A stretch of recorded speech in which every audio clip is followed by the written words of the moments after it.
Perbandingan tema utama dan teori kerangka Al-Quran dengan fokus peringkat makro dan hujah dalil. Dalam kajian Al-Quran, tema utama dan teori kerangka Al-Quran (TUK) memainkan peranan penting dalam mendedahkan keajaiban tematik dan numerik kitab suci ini. TU sebagai komponen peringkat meso menganalisis tema utama seperti tauhid, rahmah, dan adil merentasi surah-surah. Manakala TQK sebagai rangka kerja holistik merangkumi peringkat mikro, meso, dan makro. Peringkat makro melalui struktur Al-Quran ke Q, hubungan surah S, dan kesan global K mengkaji Al-Quran sebagai kesatuan untuk menyerlahkan ketepatan ilahi. Berikut adalah perbandingan terperinci antara TU dan TQK dengan fokus pada peringkat makro disokong oleh contoh perincian hujalil daripada ayat Al-Quran dan hadis. Sakor, skop, tema utama TU.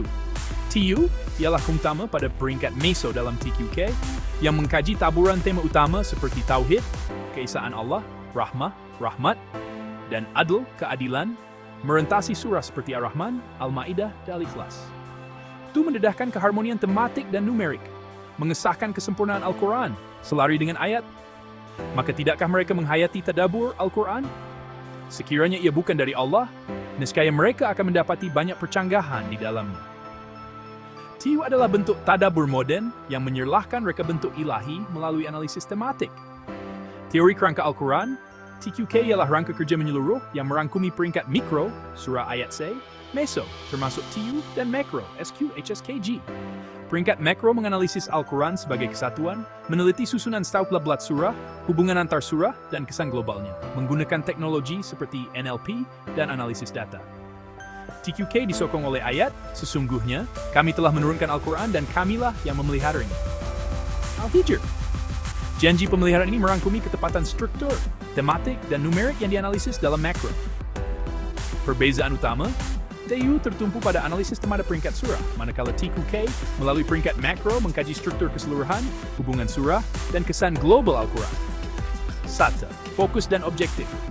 TU memberi tumpuan kepada tema utama seperti tauhid, rahmah, dan adil untuk menunjukkan koherian tematik dalam surah. Contohnya, dalam surah Ar-Rahman, frasa Fabi ayyi ala'i rabbikuma tukadziban diulang 31 kali, nomor perdana, menonjolkan rahmah.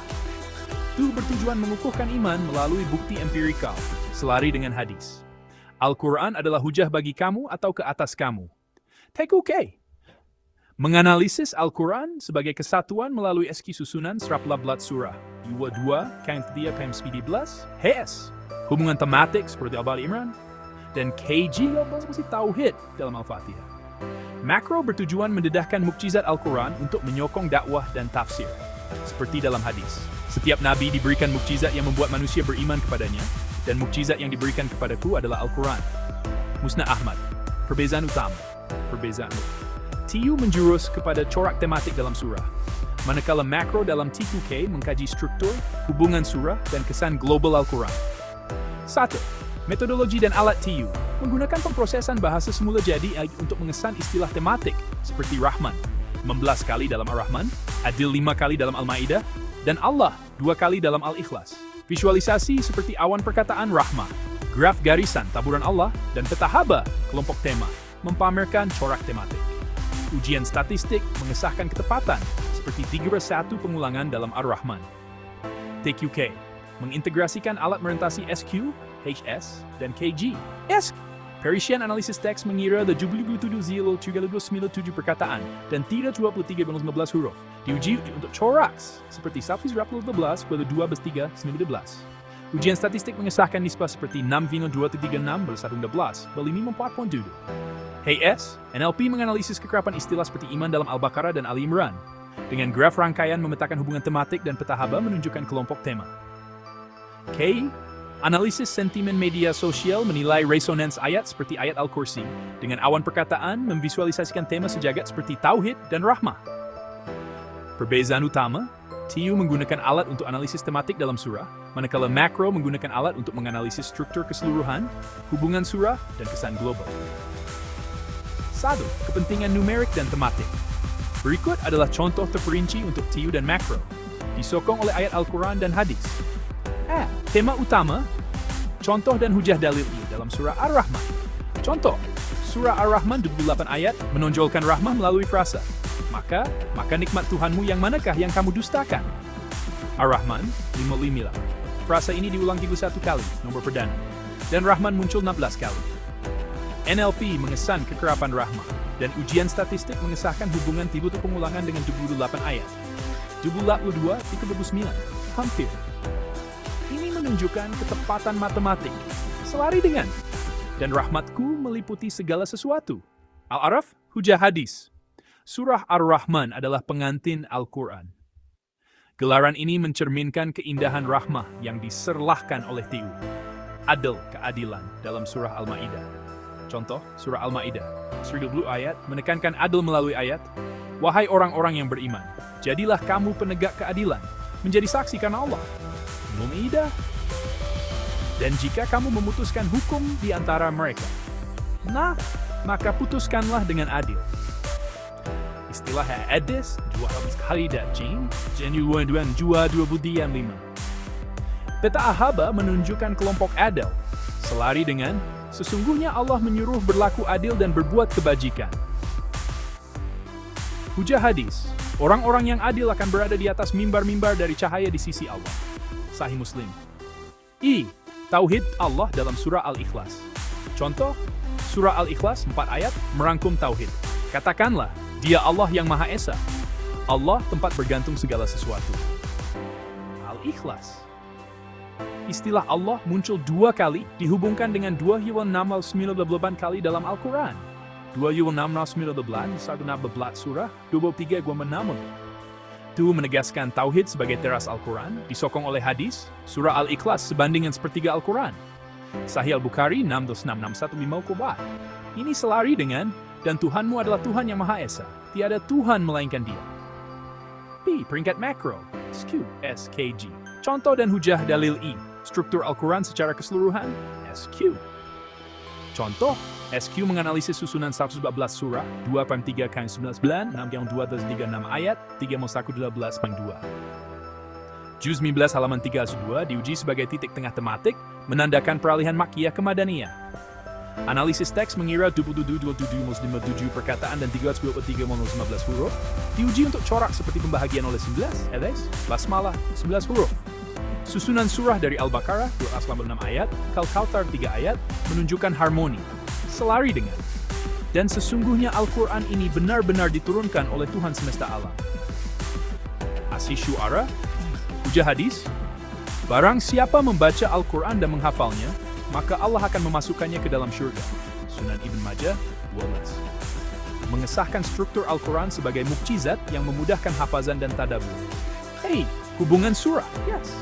Contoh, HS mengkaji hubungan tematik, seperti Al-Baqarah, 286 ayat, dan Ali Imran, 200 ayat, yang berkongsi tema iman dan sahabat.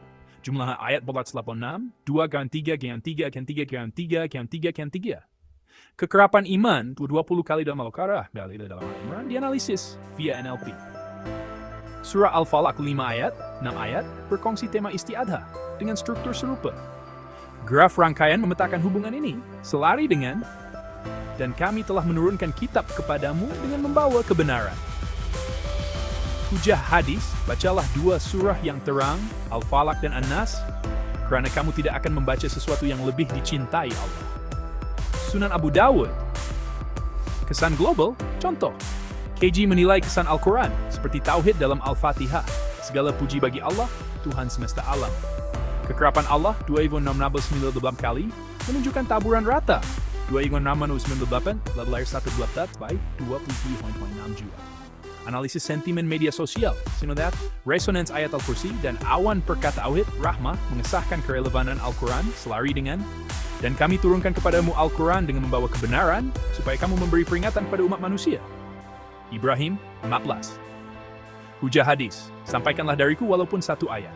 Sahih, Bukhari 45 K menyokong dakwah digital dengan menyerlahkan kesan global Al-Quran. Perbezaan utama, TU menumpu pada corak tematik dan numerik dalam surah, manakala makro menganalisis struktur keseluruhan, hubungan surah, dan kesan global. 1. Implikasi teologi dan dakwah TU. Mengesahkan asal-usul ilahi Al-Quran melalui keharmonian tematik, menyokong tafsir dan iman, selari dengan, ini adalah kitab yang tidak ada keraguan padanya, petunjuk bagi orang-orang yang bertakwa. Visualisasi TU menarik audiens moden untuk dakwah, memenuhi hadis. Sampaikanlah dariku, walaupun satu ayat. Saya kukari mempelilo itu labu, lengkuk syurul. Menyediakan bukti holistik melalui SQ, HS, dan KG, menunjukkan Al-Quran sebagai rangkaian terpadu. Makro menyokong tafsir baharu dan dakwah digital, dengan analisis sentimen dan visualisasi, selari dengan hadis tentang mukjizat Al-Quran, Musnad Ahmad tadi. Perbezaan utama, TU menyumbang melalui wawasan tematik, manakala Makro menawarkan perspektif menyeluruh untuk teologi dan dakwah. Kesimpulan, tema utama mendedahkan keajaiban tematik Al-Quran melalui analisis rahmah, adil, Al-Ma'idah, dan Tauhid, Al-Ikhlas. Disokong oleh ayat seperti An-Nisa 82, Al-Hijr 19, Al-Araf 7, An-Nahl 1990, Al-Baqarah 2, dan hadis Musnad Ahmad, Mata Rasul 3, 3.498, Sahih Al-Bukhari 661 Sunan Ad-Darimi 2. Tikung melalui peringkat makro, QHS, KG, menganalisis susunan 14 surah, hubungan surah, dan kesan global. Menggunakan teknologi seperti NLP dan analisis sentimen, disokong oleh ayat Asy-Syu'ara 26:48, Ibrahim 19:52, dan hadis Sunan Ibnu Majah 12, Sunan Abu Dawud 22. Kedua-duanya mengukuhkan iman dan menyokong dakwah, menjadikan Al-Quran relevan di era digital.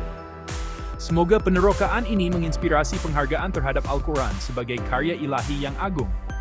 Wassalamualaikum warahmatullahi wabarakatuh.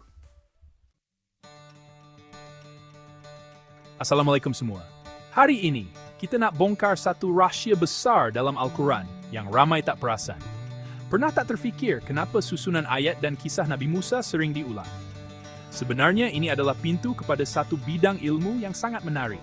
Bidang ini membolehkan kita melihat Al-Quran sebagai satu binaan yang sangat hebat dan tersusun, bukan sekadar kumpulan ayat.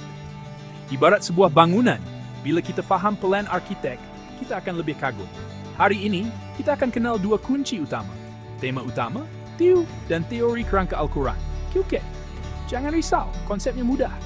TU ibarat melihat setiap kepingan puzzle, QK pula melihat gambar besar yang terbentuk.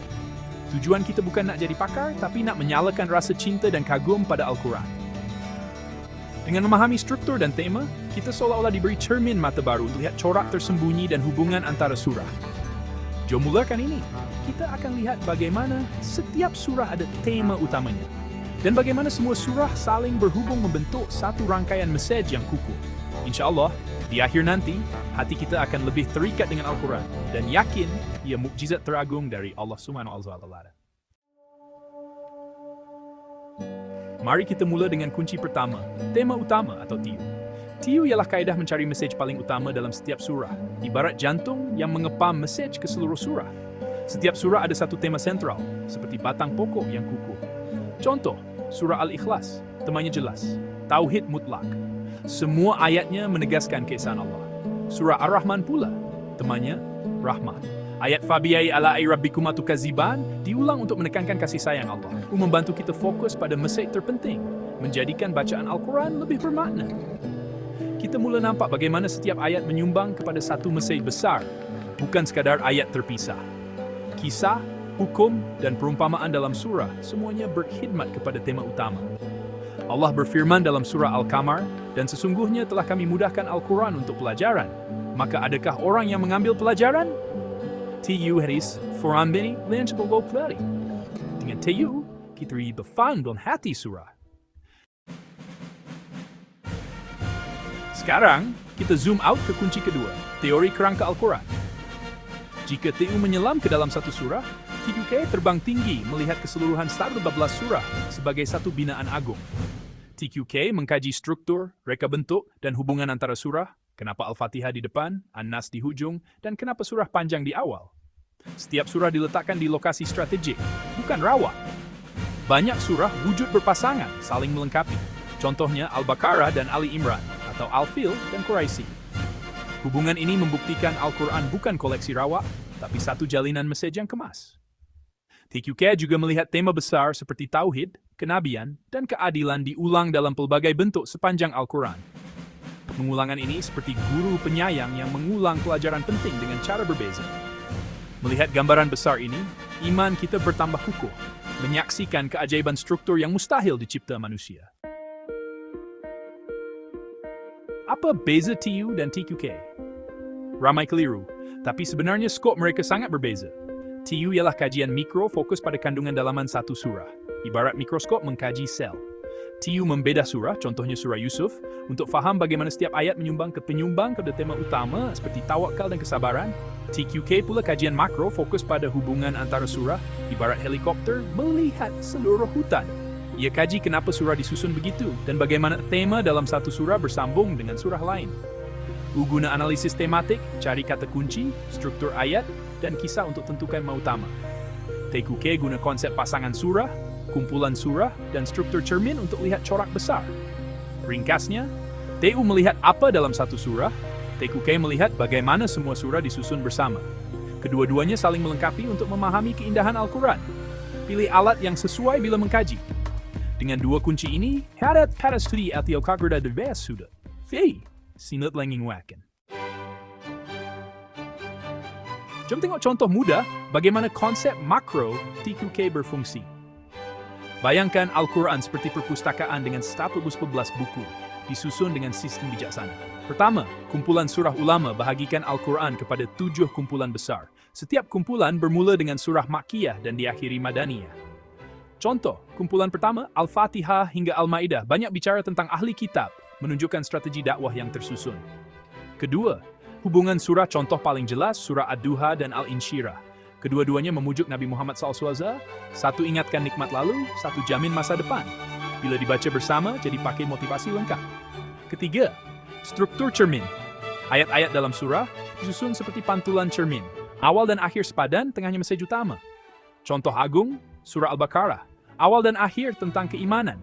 Tengahnya penukaran kiblat sebagai ujian iman.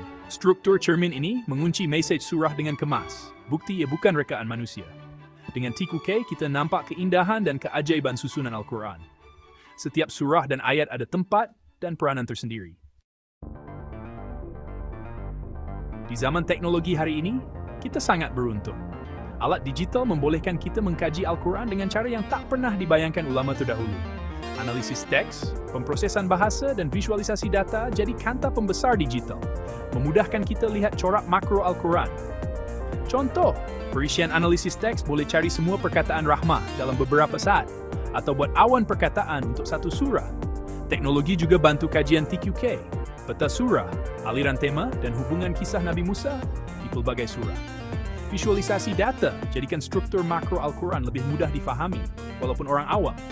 Tapi ingat, teknologi hanyalah alat, tadabbur dan rujukan ulama tetap utama. Ia mengesahkan penemuan klasik dan buka pintu penemuan baru yang menguatkan iman. Di era digital, gunakan teknologi untuk belajar dan ajar Al-Quran. Cara terbaik realisasikan sabda Nabi, sebaik-baik kamu adalah yang belajar Al-Quran dan mengajarkannya. Mengkaji Al-Quran secara makro, kita temui keajaiban numerik dan tematik yang luar biasa. Contoh, perkataan dunia dan akhirat masing-masing disebut 115 kali. Syaitan dan malaikat 88 kali, lelaki dan perempuan 24 kali. Semuanya seimbang. Ini bukan kebetulan, tapi bukti reka bentuk sempurna dari Allah. Tema utama seperti tauhid dianyam indah di seluruh Al-Quran, kadang disebut langsung, kadang melalui kisah atau pemerhatian alam. Konsistensi tema selama 23 tahun, dalam pelbagai gaya dan konteks. Buktikan sumbernya, satu Allah yang Maha Esa. Allah berfirman, kalaulah ia bukan dari sisi Allah, nescaya mereka akan dapati perselisihan yang banyak di dalamnya. Keajaiban ini bukan sekadar untuk kagum, tapi untuk menguatkan iman dan jadi hujah kepada yang ragu. Semakin dikaji, semakin banyak rahsia terbongkar, semakin yakin kita pada kebenarannya. Apa pentingnya semua ini untuk kita hari ini? Jawabannya, sangat penting untuk keimanan pribadi dan dakwah di zaman moden. Bila kita lihat Al-Quran sebagai binaan sempurna, keyakinan dan cinta kita padanya meningkat. Kita faham hikmah di sebalik setiap susunan dan kenapa setiap hukum itu sebahagian sistem kehidupan harmoni. Bacaan Al-Quran jadi sesi berdialog dengan pencipta, bukan sekadar membaca. Untuk dakwah, pengetahuan struktur makro jadi senjata. Bukti keajaiban numerik, hubungan surah, dan struktur cermin. Ini dakwah bil hikmah, guna logik dan bukti yang diterima minda moden. Pemahaman makro bantu sampaikan mesej Islam sebenar. Rahmah dan keadilan, bukan keganasan. Setiap hukum walau kecil adalah sebahagian kerangka besar membina masyarakat adil dan menyayang.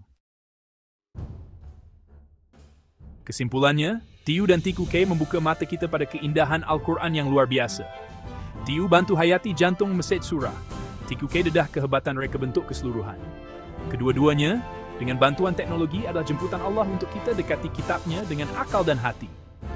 Mukjizat dunia lain makin usang, tapi Al-Quran kekal hidup, sentiasa relevan, sentiasa membongkar rahsia baru. Jangan biar Al-Quran hanya jadi hiasan. Jadikan ia teman setia setiap hari. Mulakan langkah kecil, baca satu surah, fikirkan tema utamanya, dan renung kaitan antara surah. Setiap kali kita menyelam, pasti jumpa mutiara hikmah baru. Semoga usaha kita memahami struktur dan tema Al-Quran jadi asbab syafaat di akhirat, dan semoga Allah jadikan kita Ahlul Quran. Amin.